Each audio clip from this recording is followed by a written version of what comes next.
কোনো মতে সচল থাকা উত্তর গাজার শেষ হাসপাতাল কামাল আদওয়ানে বর্বর হামলা চালিয়েও থামল না ইসরায়েলি বাহিনী। হাসপাতালটিতে ন্যাক্কারজনক হামলার পর আগুন ধরিয়ে ধ্বংস করে দিয়েছে নেতানিয়াহুর আগ্রাসী সেনারা। শুক্রবার ইসরায়েলি আগ্রাসনে কামাল আদওয়ান হাসপাতালটি বন্ধ হয়ে যাওয়ার পর শনিবার এক করুণ দিনের মুখোমুখি গাজাবাসী। এভাবে গাজার স্বাস্থ্য ব্যবস্থাকে ধ্বংস করা মানে হাজার হাজার ফিলিস্তিনিকে মৃত্যুদণ্ড দেওয়ার সমান বলে মন্তব্য করেছে বিশ্ব স্বাস্থ্য সংস্থা।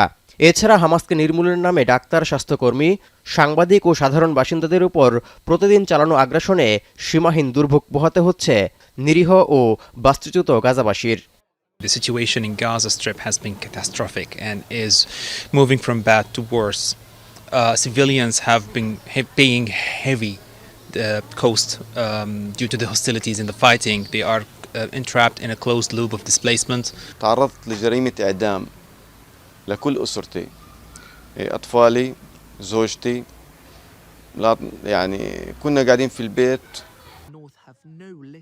এত কিছুর পরও ইসরায়েলি বাহিনী বলছে হাসপাতালটিকে হামাস একটি শক্তিশালী ঘাঁটি হিসেবে ব্যবহার করায় হামলা চালিয়েছে তারা। এমনকি সাধারণ রোগী ও আহতদের হাসপাতালটি থেকে নিরাপদে সরিয়ে নেওয়ার কথাও বলছে ইসরায়েলি বাহিনী।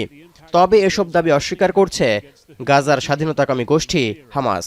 এক টেলিগ্রাম বার্তায় সংগঠনটি দাবি করছে যুক্তরাষ্ট্র ও কিছু পশ্চিমা দেশের আশ্রয় প্রশ্রয়ে গাজায় এভাবেই দিনের পর দিন যুদ্ধাপরাধ করে যাচ্ছে দখলদার ইসরায়েল। হাসপাতালে আগুন দেওয়ার ঘটনা স্পষ্টতই একটি যুদ্ধ অপরাধ। কামাল আদওয়ান হাসপাতালে ইসরায়েলি বাহিনীর এই হামলার ঘটনায় তীব্র নিন্দা জানিয়েছেন অধিকৃত ফিলিস্তিনি অঞ্চলটির মানবাধিকার বিষয়ক জাতিসংঘের বিশেষ প্রতিবেদক ফ্রান্সিসকা আলবানিস। পশ্চিমাদের দ্বারা গাজায় গণহত্যা সংঘটিত হচ্ছে বলেও মন্তব্য করেছেন তিনি। আর এটিকে গণহত্যার ইতিহাসে সবচেয়ে অন্ধকার সময় বলেও উল্লেখ করেছেন জাতিসংঘের মানবাধিকার বিষয়ক এই প্রতিবেদক।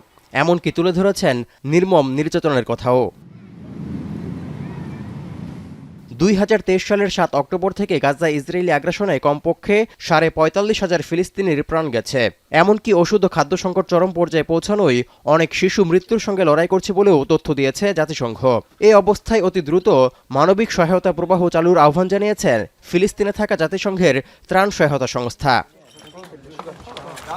তৌহিদুর রহমান, এখন বিশ্ব।